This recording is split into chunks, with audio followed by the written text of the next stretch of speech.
Hi friends, ಎಲ್ಲರಿಗೂ ನಮಸ್ಕಾರ. ಬನ್ನಿ ಫ್ರೆಂಡ್ಸ್, ವಸುದೇವ ಕುಟುಂಬ ಸೀರಿಯಲಿನ ಇವತ್ತಿನ ಸಂಚಿಕೆಯಲ್ಲಿ ಏನಾಗ್ತಿದೆ ಅಂತ ನೋಡ್ಕೊಬರೋಣ.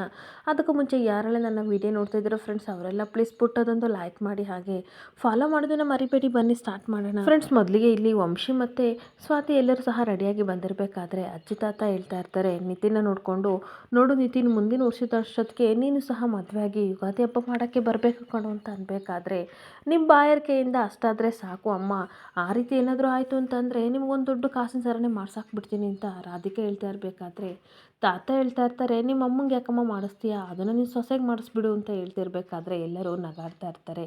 ಅಷ್ಟೊತ್ತಿಗೆ ಈ ಕಡೆ ರಾಗಿಣಿ ಹೇಳ್ತಾ ಇರ್ತಾಳೆ, ಅಜ್ಜಿ, ಮುಂದಿನ ವರ್ಷಕ್ಕೆ ನಾನು ಪೂಜೆ ಮಾಡೋದನ್ನು ಹಾಗೆ ಒಬ್ಬಟ್ಟು ಮಾಡೋದನ್ನು ಕಲ್ತ್ಕೋಬೇಕು ಅಂತ ಅಂದ್ಕೊಂಡಿದ್ದೀನಿ, ನೀವು ನನಗೆ ಸಹಾಯ ಮಾಡ್ತೀರಾ ಅಲ್ವಾ ಅಂತ ಕೇಳ್ತಾ ಇರಬೇಕಾದ್ರೆ ತಾತ ರೇಗಿಸ್ತಾ ಇರ್ತಾರೆ, ಏನು ನೀನು ಒಬ್ಬಟ್ಟು ಮಾಡ್ತೀಯಾ ರಾಗಿಣಿ, ನೀನೇನಾದರೂ ಒಬ್ಬಟ್ಟು ಮಾಡಿದರೆ ಪ್ರಳಯ ಆಗುತ್ತೆ ಕಣಮ್ಮ ಅಂತ ಅಂದಾಗ ಎಲ್ಲರೂ ಸಿಕ್ಕಾಬಟ್ಟೆ ನಗಾಡ್ತಾ ಇರ್ತಾರೆ.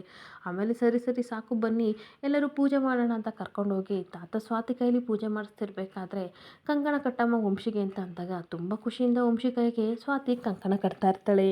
ಹಾಗೆ ಮತ್ತೆ ತಾತ ಹೇಳ್ತಾ ಇರ್ತಾರೆ, ವಂಶಿ ನೀನು ಸಹ ಸ್ವಾತಿಗೆ ಕಂಕಣ ಕಟ್ಟು ಅಂತ ಅಂದಾಗ ವಂಶಿ ಸ್ವಾತಿ ಕೈಗೆ ಕಂಕಣ ಕಟ್ತಿರ್ಬೇಕಾದ್ರೆ ತುಂಬ ಕೋಪ ಮಾಡಿಕೊಂಡು ಒಂದು ಕಂಕಣ ತಗೊಂಡು ನಿತಿನ್ ಕೈ ಕೊಡು, ನಾನು ನಿನಗೆ ಕಟ್ಟಬೇಕು ಅಂತ ರಾಗಿಣಿ ಹೋಗ್ತಾಳೆ. ಇದೆಲ್ಲ ನನಗೆ ಇಷ್ಟ ಆಗಲ್ಲ, ನೀನು ಕಟ್ಟೋದು ಬೇಡ, ನನಗೆ ಅಮ್ಮ ಕಟ್ತಾರೆ ಅಂತ ಅಂದಾಗ ರಾಧಿಕಾ ಹೇಳ್ತಾ ಇರ್ತಾಳೆ, ಇದೆಲ್ಲ ಅವನಿಗೆ ಇಷ್ಟ ಆಗಲ್ಲ, ಕೊಡು ನಾನು ಕಟ್ತೀನಿ ಅಂತ. ಈ ಕಡೆ ನಿತಿನ್ಗೆ ರಾಧಿಕಾ ಕಂಕಣ ಕಟ್ತಾ ಇದ್ರೆ ತುಂಬ ಖುಷಿಯಿಂದ ಸ್ವಾತಿ ನೋಡ್ತಾ ಇರ್ತಾಳೆ. ಆದರೆ ಸಿಕ್ಕಾಪಟ್ಟೆ ಕೋಪದಿಂದ ರಾಗಿಣಿ ತನ್ನ ಮನಸ್ಸಲ್ಲಿ ಬೈಕೋತಾ ಇರ್ತಾಳೆ, ಅದೆಷ್ಟು ದಿನ ನನಗೆ ಹೊಟ್ಟೆ ಉರಿಸ್ತೀರಾ, ಅಮ್ಮ ಮಗ ಸೇರಿಕೊಂಡು ಉರಿಸ್ರಿ, ಒಂದಲ್ಲ ಒಂದು ದಿನ ನಿಮಗೆ ಸರಿಯಾಗಿ ಕೊಡ್ತೀನಿ ಅಂತ ತನ್ನ ಮನಸ್ಸಲ್ಲಿ ಬೈಕೋತಾ ಇರ್ತಾಳೆ. ಹಾಗೆ ಇನ್ನೊಂದು ಕಡೆ ಪದ್ಮನ ಹುಡ್ಕೊಂಡು ಒಂದು ಕೊರಿಯರ್ ಬಾಯಿ ಬರ್ತಾನೆ. ಬಂದ್ಬಿಟ್ಟು ಮೇಡಮ್ ಮೇಡಮ್ ಅಂತ ಕರಿತಿರ್ಬೇಕಾದ್ರೆ ಅಜ್ಜಿ ಮೇಘ ಬಾರ ಇದು ಯಾರೋ ಕರಿತಿದ್ದಾರೆ ಅಂತ ಕರಿತಾ ಇರ್ತಾರೆ. ಏನು ಹೇಳಿ ಸರ್ ಅಂತಂದಾಗ ಪದ್ಮ ಮೇಡಮ್ ಇಲ್ವಾ ಅಂತಂದಾಗ ಪದ್ಮ ಅನ್ನೋರು ನಮ್ಮಮ್ಮ ಏನು ಸರ್ ಅಂತಂದಾಗ ಅವ್ರ ಹೆಸರಲ್ಲಿ ಒಂದು ಕೊರಿಯರ್ ಬಂದಿದೆ ಅಂತ ಅಂದಾಗ ಎಲ್ಲರಿಗೂ ಸ್ವಲ್ಪ ಟೆನ್ಷನ್ ಆಗ್ತಾ ಇರುತ್ತೆ. ಮೇಘ ಸೈನ್ ಮಾಡಿ ಕಳಿಸಿ ಅಂತ ಅಂದಾಗ ಸೈನ್ ಮಾಡಿ ಕೊರಿಯರ್ ಬಾಯ್ನ ಕಳಿಸ್ದಾಗ ಅದೇನಿರ್ಬೋದು ಗಿಫ್ಟ್ ಅಂತ ಓಪನ್ ಮಾಡೋಕ್ಕೆ ನೋಡ್ತಾ ಇರಬೇಕಾದ್ರೆ ಪ್ರೀತಿ ಹೇಳ್ತಾ ಇರ್ತಾಳೆ, ಅಕ್ಕ ಹುಷಾರು, ಮತ್ತೇನಾದರೂ ಯಾರಾದರೂ ಬಾಂಬ್ಗೆ ಬಿಟ್ಟಿದ್ದರು ಅಂತ ಅಂದಾಗ ಆ ರೀತಿ ಏನೂ ಇಲ್ಲ, ನೋಡೋಣ ಏನಿದೆ ಅಂತ ನೋಡಿದಾಗ ಅದರಲ್ಲೊಂದು ಲೆಟರ್ ಇರುತ್ತೆ.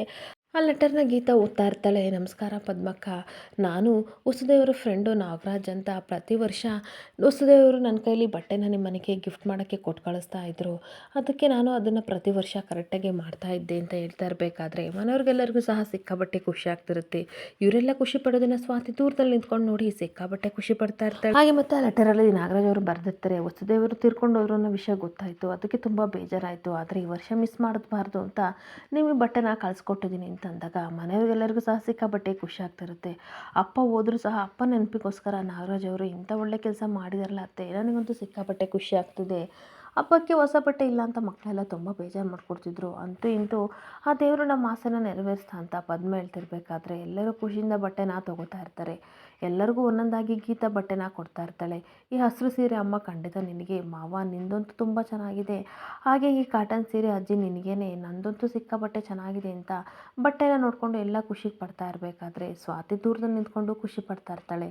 ಹಾಗೆ ಮಿಸ್ ಆಗಿ ಸ್ವಾತಿನ ನೋಡ್ಕೊಬಿಟ್ಟು ಈ ಕಡೆ ಗೀತಾ ಕೊಂಕು ಮಾತಾಡ್ತಾ ಇರ್ತಾಳೆ, ಅಮ್ಮ ಕೆಲವರು ಹಬ್ಬಕ್ಕೆ ಹೊಸ ಬಟ್ಟೆ ಇಲ್ಲ ಅಂತ ನಮ್ಮನ್ನು ನೋಡ್ಕೊಂಡು ಆಡ್ಕೋತಿದ್ರು, ಆದರೆ ಇವಾಗ ನೋಡಮ್ಮ ನಮಗೂ ಸಹ ಹೊಸ ಬಟ್ಟೆ ಇದೆ, ಯಾರೇನು ಆಡ್ಕೊಳ್ಳೋ ಪರಿಸ್ಥಿತಿ ನಮಗೆ ಬಂದಿಲ್ಲ ಅಂತ ಅಂದಾಗ ಸ್ವಾತಿಗೆ ಸ್ವಲ್ಪ ಬೇಜಾರಾಗ್ತಾ ಇರುತ್ತೆ. ಹಾಗೆ ಇನ್ನೊಂದು ಕಡೆ ಎಲ್ಲರೂ ಸಹ ಹೊಸ ಬಟ್ಟೆ ಹಾಕೊಂಡು ಬರ್ತಾ ಇರಬೇಕಾದ್ರೆ ಪ್ರೀತಿ ತನ್ನ ಭಾವನ ನೋಡ್ಬಿಟ್ಟು, ಭಾವ ಒಳ್ಳೆ ಹೀರೋ ಥರ ಕಾಣ್ತಾ ಇದ್ದೀರಾ ಅಂತ ಹೇಳ್ತಾ ಇರಬೇಕಾದ್ರೆ ಅಷ್ಟೊತ್ತಿಗೆ ಕುಮಾರ ಹೇಳ್ತಾ ಇರ್ತಾನೆ, ಈ ಮನೆಗೆ ಹೀರೋ ನಾನೇ ಕಣಮ್ಮ ಅಂತ ಅಂದಾಗ ನಮ್ಮ ಅಕ್ಕ ಏನು ಕಮ್ಮಿ ಇಲ್ಲ, ಅವಳು ಸಹ ಹೀರೋಯಿನ್ ಥರ ರೆಡಿ ಆಗಿದ್ದಲೆ ನೋಡಿ ಅಂತ ಪ್ರೀತಿ ರೇಗಿಸ್ತಿರ್ಬೇಕಾದ್ರೆ ನಿಮ್ದೊಳ್ಳೆ ಬರೀ ಇದೇ ಆಯಿತು, ಬನ್ನಿ ಬನ್ನಿ ಅಂತ ಕರಿತಾ ಇರ್ತಾಳೆ.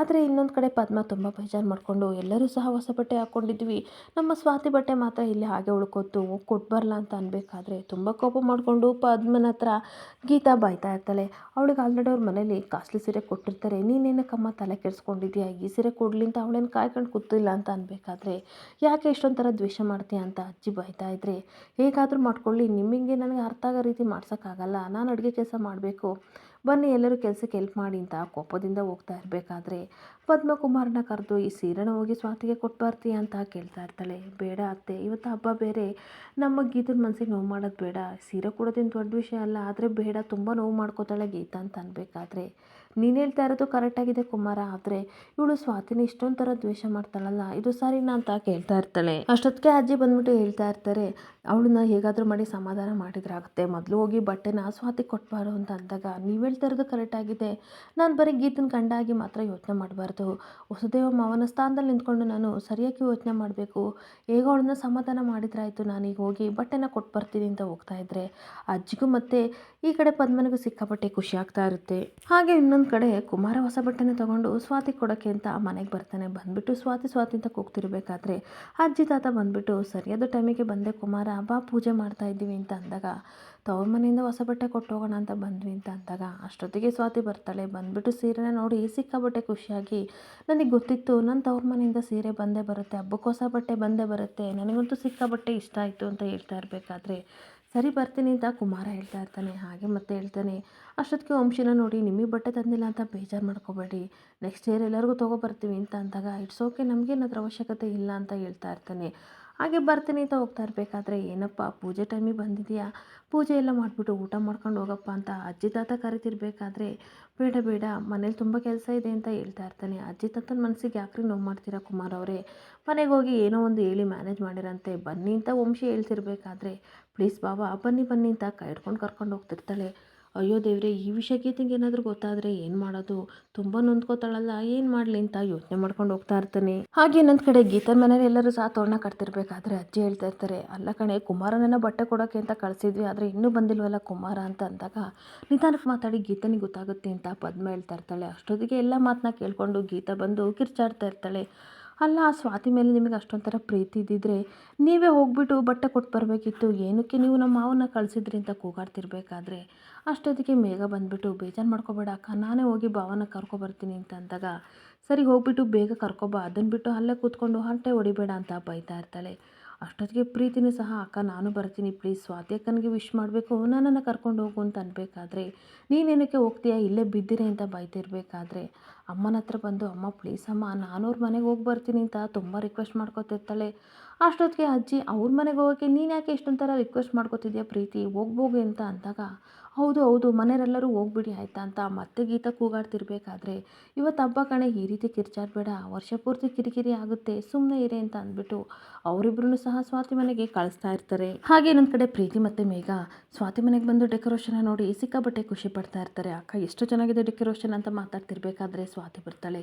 ಅವರಿಬ್ಬರನ್ನ ನೋಡಿ ಸಿಕ್ಕಾಪಟ್ಟೆ ಖುಷಿಪಟ್ಟು ಹ್ಯಾಪಿ ಯುಗಾದಿ ಅಂತ ವಿಶ್ ಮಾಡ್ತಿರ್ಬೇಕಾದ್ರೆ, ಬನ್ನಿ ಬನ್ನಿ ಎಲ್ಲರೂ, ಹಾಗೆ ನಾನು ಪ್ರೀತಿಯಿಂದ ಒಬ್ಬಿಟ್ಟು ಮಾಡಿದ್ದೀನಿ, ಪೂಜೆ ಮಾಡಿ ಊಟ ಮಾಡಿರಂತೆ ಅಂತ ಅಂದಾಗ, ಮೇಘ ಹೇಳ್ತಾ ಇರ್ತಾಳೆ, ಇಲ್ಲ ಗಣೇಶ್ ಗೀತಕ್ಕ ತುಂಬ ಸಿಕ್ಕಾಪಟ್ಟೆ ಕೋಪ ಮಾಡ್ಕೊಂಡಿದ್ದಾರೆ, ಭಾವನ ಕರ್ಕೊಂಡು ಹೋಗೋಣ ಅಂತ ಬಂದಿದ್ದೀವಿ ಅಂತ ಅನ್ಬೇಕಾದ್ರೆ, ಹಬ್ಬ ಕಣೆ ಪ್ಲೀಸ್ ಹೋಗಬೇಡ ಅಂತ ರಿಕ್ವೆಸ್ಟ್ ಮಾಡ್ತಿರ್ಬೇಕಾದ್ರೆ, ಕುಮಾರ ನಿಮ್ಮ ಅಕ್ಕನ ಬುದ್ಧಿ ನಿನಗೆ ಗೊತ್ತಲ್ವಾ, ತುಂಬ ಕೋಪ ಮಾಡ್ಕೊಂಡಿದ್ದಾಳೆ, ನಾವೆಲ್ಲ ಹೋಗೋಣ ಬನ್ನಿ ಅಂತ ಹೋಗ್ತಿರ್ಬೇಕಾದ್ರೆ, ವಂಶಿ ಬರ್ತಾನೆ, ನೀವೆಲ್ಲ ತಲೆ ಕೆಡಿಸ್ಕೋಬೇಡಿ, ಇವತ್ತು ಅದೇನಾಗುತ್ತೆ ಹಾಗೆ ಬಿಡಲಿ, ಎಲ್ಲರೂ ಇಲ್ಲೇ ಹಬ್ಬ ಮಾಡಿರಂತೆ, ಸ್ವಾತಿ ನೋಡ್ಕೋತಾಳೆ ಅಂತ ಅಂದಾಗ, ನೋಡಿ ಭಾವ ನೀವು ತಲೆ ಕೆಡಿಸ್ಕೋಬೇಡಿ, ಅಕ್ಕ ಬೈದ ಹಾಗೆ ಹಾಗೆ ಅವಳನ್ನು ಸಹ ನಮ್ಮ ಮನೆಗೆ ಕರೆಸಿ ಹಬ್ಬ ಮಾಡೋ ರೀತಿ ನಾನು ಏನಾದರೂ ಪ್ಲ್ಯಾನ್ ಮಾಡ್ತೀನಿ, ಬನ್ನಿ ಎಲ್ಲರೂ ಪೂಜೆಗೆ ಅಂತ ಕರ್ಕೊಂಡು ಹೋಗ್ತಾ ಇರ್ತಾಳೆ. ಹಾಗೆ ಇನ್ನೊಂದು ಕಡೆ ಗೀತಾ ಮನೇಲಿ ಎಲ್ಲನೂ ಬೈತಾ ಇರ್ತಾಳೆ. ಇಷ್ಟೊತ್ತಾದರೂ ಆ ಪ್ರೀತಿ ಮತ್ತು ಮೇಘ ಬಂದಿಲ್ವಲ್ಲ, ಅವ್ರ ಮೇಲೆ ಏನು ಮಾಡ್ತಿದ್ದಾರೆ ಅಷ್ಟು ಗೊತ್ತಾಗಲ್ವಾ, ನಮ್ಮನೇಲಿ ಎಷ್ಟು ಕೆಲಸ ಇದೆ, ಜವಾಬ್ದಾರಿ ಅನ್ನೋದೇ ಇಲ್ಲ ಅಂತ ಬೈತಿರ್ಬೇಕಾದ್ರೆ, ಪದ್ಮ ಸುಮ್ಮನೆ ಇರೇ ಇವತ್ತು ಹಬ್ಬ ಈ ರೀತಿ ಎಲ್ಲ ಆಡಬೇಡ ಕಣೆ, ಭವಾನಿ ಅವರು ಕೂರಿಸ್ಕೊಂಡು ಮಾತಾಡ್ತಿರ್ಬೋದು, ಅದಕ್ಕೆ ಸ್ವಲ್ಪ ತಡ ಆಗಿದೆ, ಬರ್ತಾರೆ ಬಿಡೆ ಅಂತ ಅಂದಾಗ, ಹೌದು ಹೌದು ಬರ್ತಾರೆ, ನಮ್ಮನೇಲಿ ಎಷ್ಟು ಕೆಲಸ ಇದೆ ಅದನ್ನೆಲ್ಲ ಯಾವಾಗ ಮಾಡೋದು ಅಂತ ಮತ್ತೆ ಬೈತಿರ್ಬೇಕಾದ್ರೆ,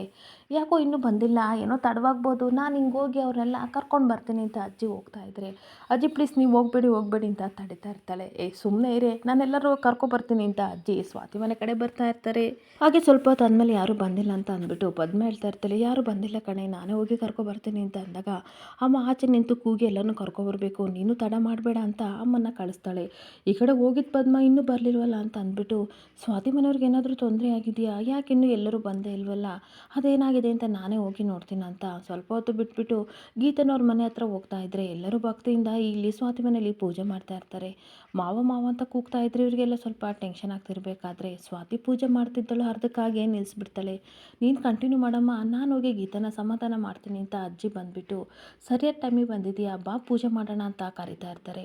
ನಮ್ಮ ಮನೆಯವರೆಲ್ಲರೂ ಎಲ್ಲ ಅಜ್ಜಿ ಹಬ್ಬ ಮಾಡಬೇಕು ಅಂತ ಅಂದಾಗ, ಎಲ್ಲರೂ ಒಳಗಡೆ ಇದ್ದರೆ ಬಾ ಮಂಗಳಾರತಿ ತಗೋ ಅಂತ ಈ ಕಡೆ ಗೀತನ ಒಳಗಡೆ ಕರ್ಕೊಬಂದಾಗ, ಸ್ವಾತಿಗಂತೂ ಸಿಕ್ಕಾಪಟ್ಟೆ ಖುಷಿ ಆಗ್ತಿರುತ್ತೆ. ಭಕ್ತಿಯಿಂದ ಎಲ್ಲರೂ ಪೂಜೆ ಮಾಡಾದ್ಮೇಲೆ ಈ ಕಡೆ ತಾತ ಹೇಳ್ತಾ ಇರ್ತಾರೆ, ಎಲ್ಲರಿಗೂ ಬೇವು ಬೆಲ್ಲ ಕೊಡಮ್ಮ ಅಂತ ಅಂದಾಗ, ಬೇವು ಬೇವು ಬೆಲ್ಲ ಕೊಡೋಕ್ಕೆ ಅಂತ ಸ್ವಾತಿ ಹೋಗ್ತಾ ಇರ್ತಾಳೆ. ಹಾಗೆ ಎಲ್ಲರಿಗೂ ಬೇವು ಬೆಲ್ಲ ಕೊಡ್ತಾ ಇರಬೇಕಾದ್ರೆ ಪ್ರೀತಿ ಪುಟ್ಟ ಹೇಳ್ತಾ ಇರ್ತಾಳೆ, ಅಕ್ಕ ನನಗೆ ಬೆಲ್ಲ ಸಾಕು, ನಾನು ಬೇವು ತಿನ್ನಲ್ಲ, ತುಂಬ ಕಹಿ ಇದೆ ಅಂತ ಅಂದಾಗ ಹಾಗೆಲ್ಲ ಅನ್ಬಾರ್ದು ಪುಟ್ಟ, ಎರಡನ್ನೂ ಈಕ್ವಲ್ ಆಗಿ ತಿಂದರೆ ಜೀವನದಲ್ಲಿ ಎರಡನ್ನೂ ಅನುಭವಿಸೋ ಶಕ್ತಿ ನಮಗೆ ಇರುತ್ತೆ ಅಂತ ಅಂದ್ಬಿಟ್ಟು ಪ್ರೀತಿಯಿಂದ ಎಲ್ಲರಿಗೂ ಬೇವು ಬೆಲ್ಲ ಕೊಟ್ಬಿಟ್ಟು ವಂಶಿಗೆ ವಿಶ್ ಮಾಡಿಬಿಟ್ಟು ಬೇವು ಬೆಲ್ಲನ ಕೊಡ್ತಾ ಇರ್ತಾಳೆ. ಹಾಗೆ ಮಹಾಮಂಗಳಾರತಿ ಎಲ್ಲ ಕೊಟ್ಟಾದ್ಮೇಲೆ ನನಗಂತೂ ಸಿಕ್ಕಾಪಟ್ಟೆ ಇಷ್ಟ ಆಯಿತು ಅಂತ ಈ ಕಡೆ ತಾತ ಹೇಳ್ತಾ ಇರ್ತಾರೆ. ಹಾಗೆ ಇನ್ನೊಂದು ಕಡೆ ಪದ್ಮನೂ ಸಹ ಹೇಳ್ತಾ ಇರ್ತಾಳೆ, ಎಲ್ಲರೂ ಹೋಗಿ ತಾತನ ಹತ್ರ ಆಶೀರ್ವಾದ ತಗೊಳ್ಳಿ ಅಂತ ಅಂದಾಗ ಎಲ್ಲರೂ ಹೋಗಿ ತಾತ ಅಜ್ಜಿ ಹತ್ರ ಆಶೀರ್ವಾದ ತಗೋತಿರ್ಬೇಕಾದ್ರೆ ತಾತ ಹೇಳ್ತಾ ಇರ್ತಾರೆ, ನೋಡಿ ಪದ್ಮವ್ರೆ, ನಿಮ್ಮನೆ ಮಕ್ಕಳಿಗೆ ಒಳ್ಳೆ ಸಂಸ್ಕಾರ ಕೊಟ್ಟಿದ್ದೀರಾ, ಅದಕ್ಕೆ ಎಕ್ಸಾಂಪಲ್ಲು ಸ್ವಾತಿನೇ.